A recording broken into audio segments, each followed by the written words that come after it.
I'm Nick Hudson, chairman of an organization called pandata.org, affectionately known as Panda. It was set up to push back against the travesties of the lockdowns in early 2020 and the general hysteria of the COVID phenomenon. Thank you to the MPs for organizing this. It's a pleasure to be back here. The inane banner, "Nobody is safe until everyone is safe," is doing much harm. Your money is being stolen for the benefit of corrupt companies and their stakeholders, and your freedom and the freedom of your children is being stolen by the effort to centralize this corruption at a global level. I come from Africa, and it suffers the most extreme example of how this fraud is being perpetrated. Africa has many problems. With a median life expectancy just above 60, clearly some of these problems relate to health. But the unrelenting obsession with viral diseases represents a scandalous misallocation of resources. Africa doesn't have lower life expectancy because of viruses. It has lower life expectancy because of poverty and malnutrition. Healthcare workers in Africa are so thinly spread that the average one is responsible for the care of thousands of people. Yet under the COVAX initiative, the African CDC has estimated that tens of billions of dollars needed to be spent vaccinating Africans against COVID. As my colleague Dr. David Bell points out, that wall of money ought to be viewed in the context of the World Health Organization's entire annual budget of $3 billion and the Global Fund's aggregate annual global expenditure on malaria, tuberculosis, and HIV of about $4 billion. The wild lunacy of that ambition is even more vivid when we consider that most Africans have long been immune to COVID owing to prior exposure, and that only a tiny minority of them were at risk in the first place, owing to the very small portion of people in the older age groups in Africa. Trying to pass this madness off as some kind of equity simply won't cut it. And it is a very clear reflection of the sinister turn towards one-size-fits-all policies that the COVID policy response has exemplified, and which constructs such as One Health, global coordination in the name of pandemic preparedness, the WHO treaty, and most importantly, the international health regulation amendments are being weaponized. Before this peak vaccine sycophancy, we had the lockdowns. They were ineffective. They were contradicted by all preceding guidelines, and they were implemented without any sign of a cost-benefit analysis.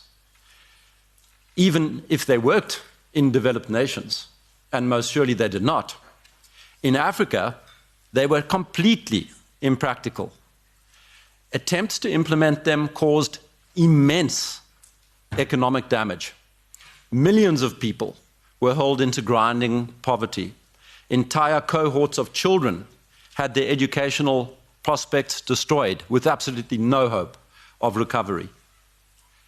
The adage that lockdowns were a matter of lives versus the economy was always a completely silly one. Economies mediate life. Yet even as the WHO seeks to enlarge massively its powers and control in purported pandemic situations, it shows no sign whatsoever of acknowledging that the globally centralized responses of lockdowns and vaccination programs not only failed, but represented staggering misappropriation of resources.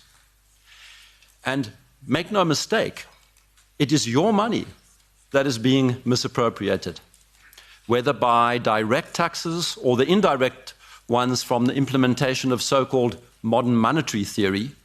You are paying. Instead, the WHO shows every sign of wanting to do more of these programs. This is very clearly demonstrated by its obsession with vaccine passports and the central role that vaccines play in the One Health initiative. None of this is very far adrift from the commercial and political objectives of the so-called stakeholders who have infiltrated the WHO at every level in a coordinated effort of many years. We do well to take a step back from the narrow confine of pandemics to survey the broader context of our times. Pandemic preparedness is far from being the only agenda that drives towards centralization. I have a little rule of thumb for diagnosing the centralization scam. If we can detect 1, a propagandized global crisis, 2, admitting only global solutions, and 3, with dissenting voices viciously silenced, then we know with absolute certainty that we are dealing with a scam. And anyone who has been watching events of recent years with even a modicum of attention will be aware that multiple agendas tick these 3 boxes right now, not just the COVID agenda.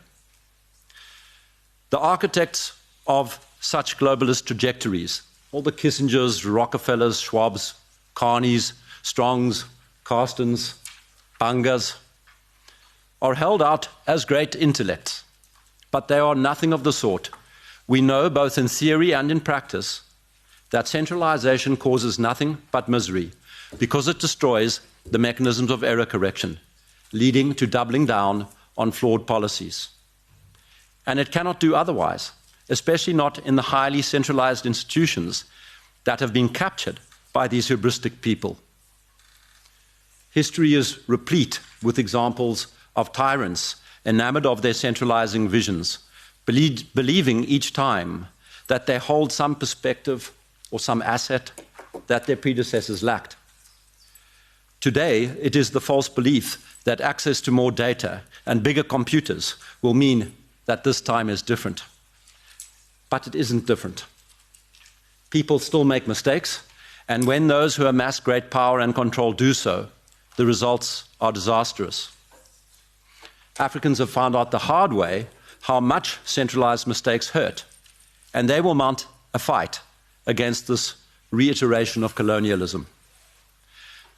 But citizens of all nations need to commit to fighting this tendency towards centralization at all levels and in all places. The entirety of our well-beings and freedoms is at stake. Thank you.